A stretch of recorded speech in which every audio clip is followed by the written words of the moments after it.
Good afternoon, everyone. Thanks for joining us as we begin a new week together here at GMA3. Happy Monday, everybody. Happy Monday. How was your birthday celebration over the weekend, Rubes? How'd it go? Good time? Lots of good. Too much fun. Too much? Too much fun. But is there such a thing? Is there such a thing? No. Happy belated. Yes. Thank you. I was only there for a third of it, but that last third apparently was pretty exciting. Okay, so he's referring to the fact that I strained my calf muscle pretty significantly jumping for a toddler, though, by the way. It was the culmination of all of my jumping. That's the best story you got. How many miles did you run last week? 25. And not a problem? Nope. Jumped with one-year-old. She's two. She's two Yep. now. Yep. Okay. Well, yeah, that makes all the difference. Oh, Una, what did you do to Rose? Okay. But yes, it's good to have the gang all here. We'll be here all week together, yes? Yes, I think so. That's a celebration. So yes, Dr. Ashton here with us, covering all the major developments. We start with the big number we're keeping an eye on. That big number today is 83. Yes. Well, here's the thing. A new study indicates your odds of testing positive for COVID-19 may drop 83% when wearing a K95 or KN95 mask, and a 56% lower risk for those wearing a cloth mask. And remember, just 2 years ago, we didn't even have the data that masks can protect the person wearing them. They were primarily to protect others, so we've come a long way. Yeah. We have, and speaking of that, in some ways, a lot of people who've had COVID, especially this recent wave of Omicron, might feel like we're invincible, right? But you have a new study out that sheds some light on post-COVID symptoms. Yep, just out, and I think you and I kind of share that feeling a little bit, but this latest study is really the first one to stratify the... Recently had it and... Just the calf strain. I think... Yeah.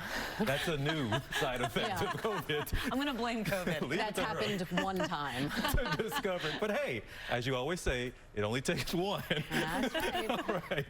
Another question here, Dr. Ashton. It has to do with the new treatment possibly for depression? Yeah, so this is an area of intense research. It's micro-dosing in the world of psychiatry and mental health, saying we should expand this so more people can potentially use it. But we are following this closely. Really interesting. Appreciate you keeping it on our radar as always. Let's turn now to Gio Benitez, who is in studio with us. Guys, the headlines. Good afternoon to you. Good to have you. Good afternoon and happy belated, Amy. Thank We'll you. carry you on our backs if you can't walk. Thank Don't you. worry, we got you. All right, We just talked about this. I thought Who you was were going to doing talk it. first? I thought you were doing it. You went like this. Dr. Ashton, why don't you Remember just take that? it here? All right, let me help you guys out. Please. It's Monday, and she's recovering from a birthday weekend and a torn calf muscle. Right, there you go. See? I got you. Recent article in the New York Times that really got my attention because I've seen it resonate with so many people that I know are the effects of the pandemic, both whether people have had COVID or just a consequence of this 2-year pandemic, particularly on activity levels of older adults who are not going to visit friends or family, who are not going to church or religious ceremonies, who are not going grocery shopping, going out as much.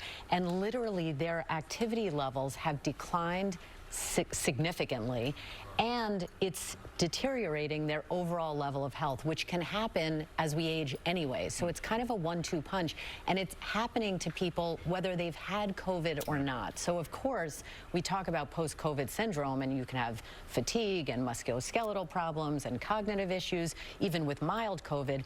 We're talking now about people, even if they have escaped COVID to date, just having their physical activity level and fitness level decline, which is a significant issue. You know, the first thing I thought about was mental health here, because when you mentioned church, right, people aren't able to get together and have that fellowship anymore. They're missing out on that as well. That's right. Mental, psychological, cognitive, social, but also physical, because remember, you're getting out of your home to go there, and you're just being more active. So it's a specific population that needs specific attention, for sure. We appreciate that. You pointed the spotlight on that. Thank you very much, Dr. Jen, and we'll be right back. Stay with us.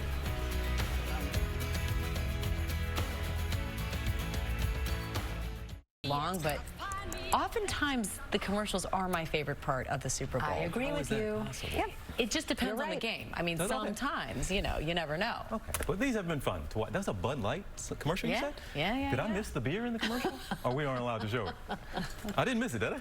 Okay, I usually don't. Okay, they're telling me it was at the very end.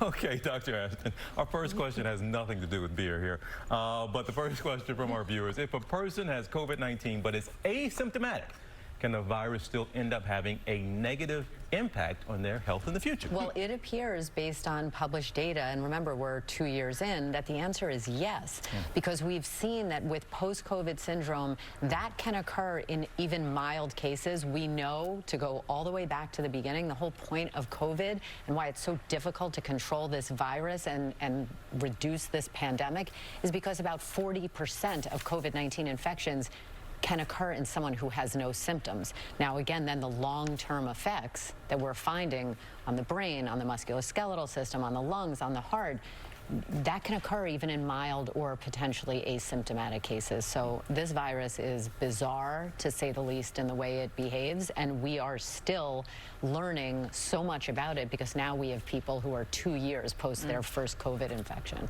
All right, next question. Are there any health benefits to drinking kombucha daily? I wish Gio Benitez could come back because I think he's a big kombucha fan. So this is a fermented beverage that has gotten a lot of attention in the last decade, pretty much, for health and wellness possibilities. It's fermented, it's packed with antioxidants, polyphenols, and it's thought to be not only good for our GI health, but have all of these other benefits for our overall health, like reducing the risk potentially of heart disease, anti-cancer properties. A lot of these, you guys, have been found in rodent studies. It bears repeating, humans are not rodents, so we would like to see them borne out in human beings, but at least on animal studies, there's some promising effects. Go ahead, say it. I know you're... Some humans aren't rodent, right? We were like, a little like,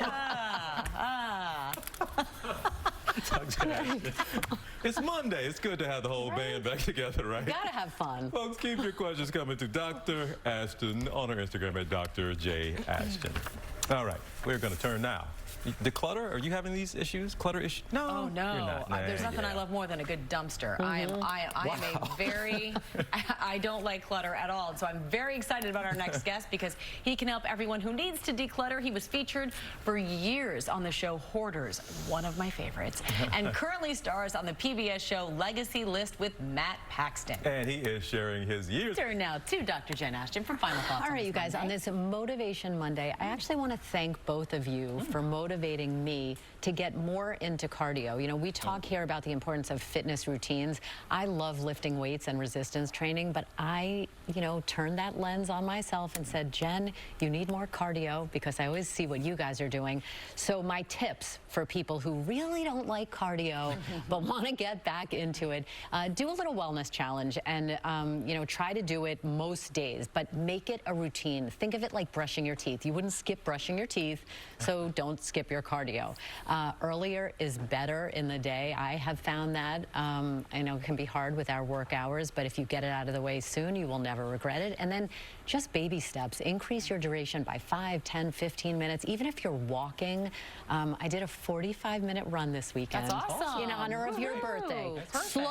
Slow as a turtle. That's great, though. But anyway, I do feel better. So hopefully your inspiration can catch on. Those are great tips. I always say this, I never regret a workout. There you go. Wow, but we go from cardio, promoting cardio. Let's promote something else now. Fellas, come on in because we have to say happy birthday to the little one here. Happy birthday. We got you a keto cake. Oh, yeah. It's a keto cheesecake. It I know absolutely them well. is. So happy birthday to you. It was a you. fun weekend. The way you live your life has always been an inspiration to a lot of folks. It's not just a birthday. Every day pretty much is a good time you guys. for you. So I appreciate it. I love having you both right here with us. And you can have some cake? of course, it's keto. All right, amazing. That's what you need to know on this Monday. So happy you spent your day with us. We're going to see you right back here tomorrow. I'm Amy Robach. And I'm TJ Holmes. Our new ABC News app is available. You can check that out, give it a download, and also give us a follow at GMA3, Facebook, Twitter, Instagram pages for all of us here. ABC News, including Dr. Ashton. Everybody have a good Monday. This is the one.